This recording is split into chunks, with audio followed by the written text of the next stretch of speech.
Hello everyone. Today we'll be discussing the foundational question, why think in English? Imagine you're at an international conference. You meet someone who doesn't speak your native language, but you need to communicate effectively and instantly. In moments like these, thinking directly in English can be a huge change. It's not about knowing the language. It's about thinking in it naturally and fluently. By the end of this lecture, you will discover straightforward and practical techniques to help you start thinking in English. Recognize common obstacles and how to overcome them. Learn practical strategies to start thinking in English. The benefits of thinking in English. Before we get started, let me ask you a quick question. Have you ever found yourself translating from your native language to English in your head? Yes, you're not alone. Most language learners do this. But today, we're going to explore why thinking directly in English can transform your language skills and make you a more confident communicator. Let's start with why. Why should you bother thinking in English? The answer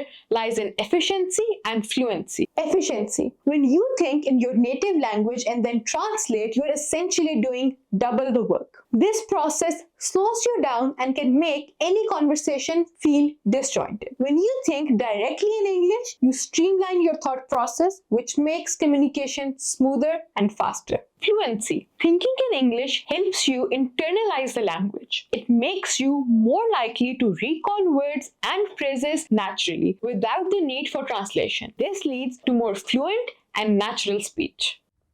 Let me share a story. I once had a student named Maria from Brazil. She was brilliant but struggled with speaking English fluently because she translated everything in her head. After she started practicing thinking in English, her fluency improved dramatically. She felt more confident and started participating more in class discussions. Maria's experience shows how powerful this approach can be. Of course, switching to thinking in English isn't without its challenges. Let's discuss some common obstacles and how to tackle them. Vocabulary gap. You might not know certain words in English. When this happens, don't panic. Use similar words or phrases to express your thought. The goal is to keep thinking in English even if it's not perfect. Fear of mistakes. Many students worry about making mistakes. Think about how children learn their first language. They make lots of mistakes, but they keep going.